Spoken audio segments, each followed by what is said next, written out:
Sau những trận đối đầu khốc liệt mà bạn đã chứng kiến, những cái tên như là Megalodon, Kronosaurus hay là Liopleurodon có lẽ đã quá quen thuộc, nhưng bạn có thật sự hiểu chúng? Tất cả những gì chúng ta từng nghe chỉ mới là bề nổi của tảng băng chìm. Hãy like, đăng ký kênh và đi đến cuối video chúng ta cùng khám phá hồ sơ sức mạnh, đặc điểm, kích thước, thời kỳ tồn tại, tập tính săn mồi, sức mạnh thật sự của 9 quái thú biển tiền sử hùng mạnh nhất nhé. Let's go! Một City, con cá lớn hiền lành nhất đại dương, dài 16 đến 20 m, có thể nặng từ 30 đến 50 tấn, gấp nhiều lần cá voi lưng gù hiện đại, không hề có vũ khí. To lớn nhưng chậm chạp và hoàn toàn không có răng tấn công, không hàm săn mồi, không tốc độ, không cơ chế phòng vệ, ăn bằng cách lọc sinh vật phù du, tôm nhỏ và giáp xác li ti. Nó là tàu chở hàng thụ động của đại dương, chỉ cần mở miệng và bơi về phía trước. Tốc độ tối đa 2 đến 4 km/h, không hơn một người đi bộ trên bãi biển. Để sống sót, City chỉ có 2 vũ khí, kích thước to đến mức nhiều sinh vật ngán, bơi dạt vào vùng nước lạnh, những nơi ít thú săn mồi. Hay Megalodon đến mức nào? Các nhà khoa học ước tính con trưởng thành có thể dài trung bình khoảng 15 đến 18 m, tức gần bằng chiều dài của một chiếc xe buýt 2 tầng, và nặng tới 50 đến 70 tấn, bằng 10 con voi gộp lại. Một số ước tính cực đại lên đến 20 đến 30 m, cân nặng từ 30 đến hơn 100 tấn, tùy mô hình nghiên cứu. Thì dưới biển, Megalodon lại đang đứng đầu chuỗi thức ăn, thống trị không ai dám thách thức. Nó không phải một con cá mập bình thường, mà là một cỗ máy săn mồi hoàn hảo được tiến hóa trọn vẹn bởi tự nhiên, cấu tạo và đặc điểm khủng khiếp. Vậy rốt cơ thể thiết kế hoàn hảo cho việc giết, cơ bụng cực mạnh giúp tăng tốc bộc phát, đuôi hình lưỡi liềm giúp tăng tốc như người lôi, hệ cơ đến xương tối ưu truyền lực từ thân đến hàm, lực cắn mạnh nhất hành tinh.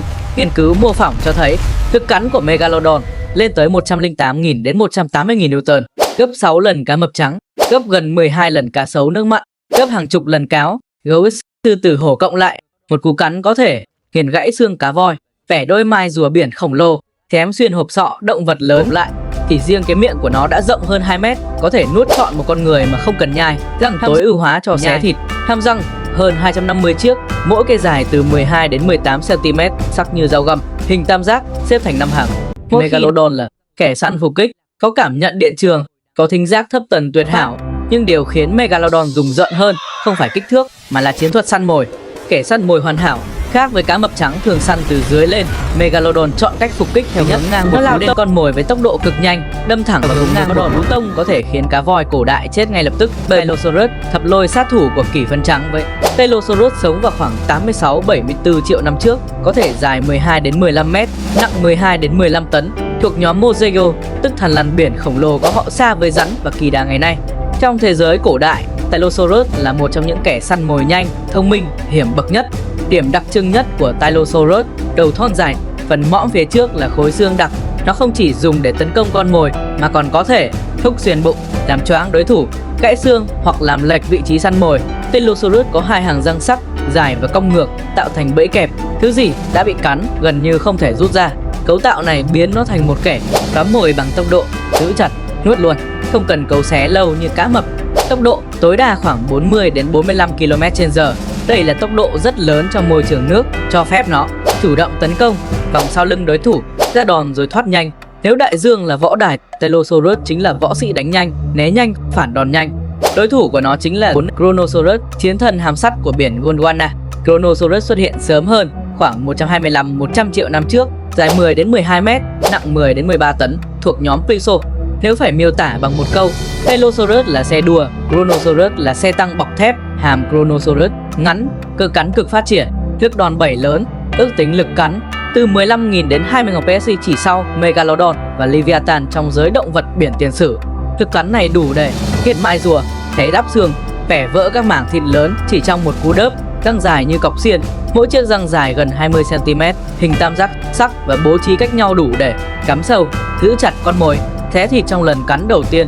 Không giống Tylosaurus cần nhiều đòn, Kronosaurus chỉ cần cắn trúng một lần là con mồi đi tong. Kronosaurus có thân ngắn hơn, trọng tâm chắc hơn, 4 vây bơi khỏe.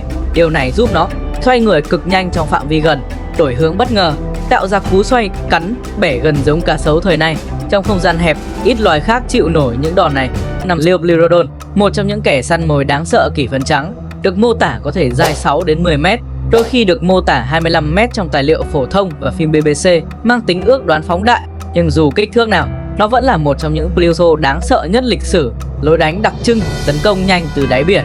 Đặc điểm nổi bật: một, hàm khóa lực cắn tuyệt đối, Diplodocus sở hữu hộp sọ cực tơ, lực cắn ước tính từ 10.000 PSI trở lên.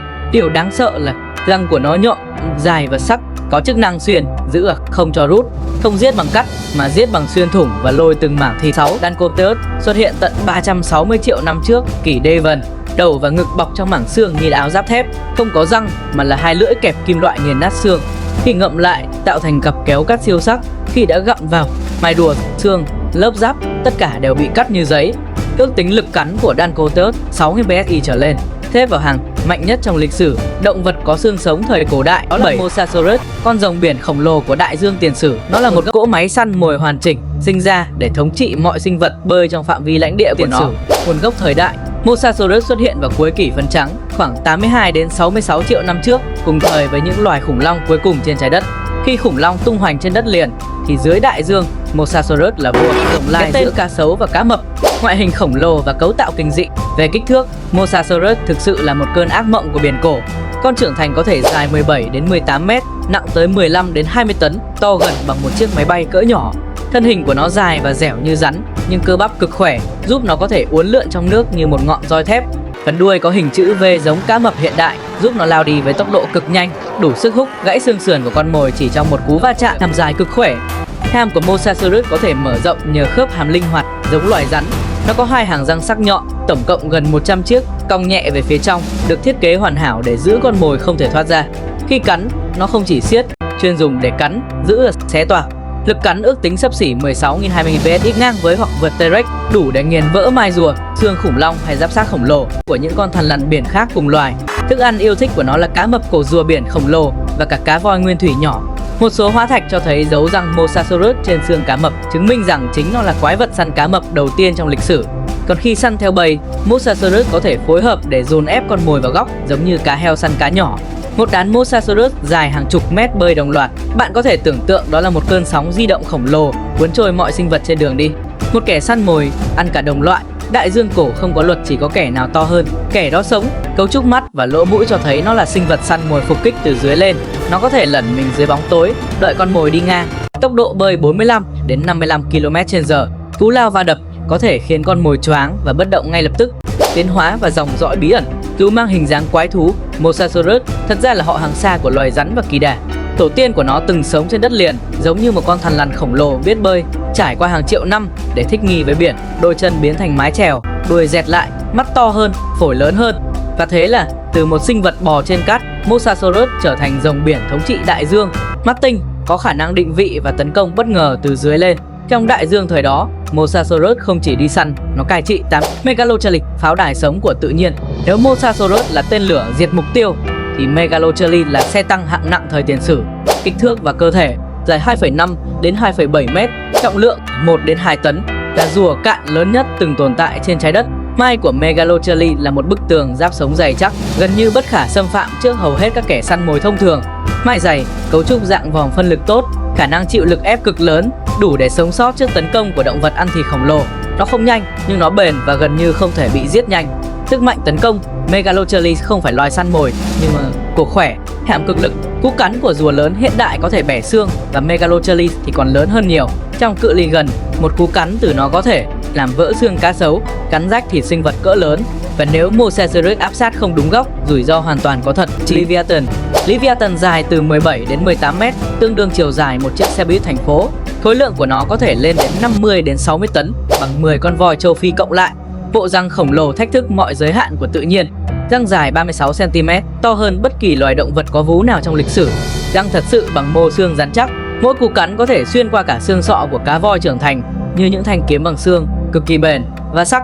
Lực cắn ước tính của Leviathan đạt khoảng 5.000 đến 60 PSI, đủ để nghiền nát xương sườn cá voi như bánh quy. Sức mạnh này vượt xa cá mập trắng hiện đại, cá voi sát thủ, cá sấu nước mặn và thậm chí tiệm cận lực cắn của Megalodon, dù Megalodon lớn hơn. Điều đáng sợ nhất ở Leviathan không phải sức mạnh, mà là não bộ lớn và chiến thuật cực kỳ tinh vi. Hình thể thích nghi với chiến đấu cận chiến, hộp sọ dày và chắc như thép, cơ cổ lực cực mạnh, bộ hàm rộng mở ngoạn mục, lớp mỡ dày bảo vệ cơ thể khi va chạm mạnh. Leviathan không sử dụng đột kích tốc độ cao, nó lao đến, đâm, ngoạm và khóa chặt rồi nghiền nát con mồi bằng lực cơ học thuần túy. Bạn vừa đi qua toàn bộ sức mạnh, nguồn gốc, thời đại tồn tại và khả năng hủy diệt của 9 quái thú đáng sợ nhất đại dương tiền sử. Bạn có bao giờ tự hỏi nếu tất cả cùng xuất hiện trong một trận chiến duy nhất, ai sẽ là kẻ sống sót cuối cùng? Ai sẽ là quái thú thật sự đứng trên đỉnh chuỗi thức ăn của toàn bộ đại dương tiền sử? Hãy like, đăng ký kênh ngay bây giờ vì video full trận chiến của 9 quái thú huyền thoại đã được công chiếu. Và tin tôi đi, đó sẽ là trận chiến khiến cả lịch sử đại dương phải viết lại đấy.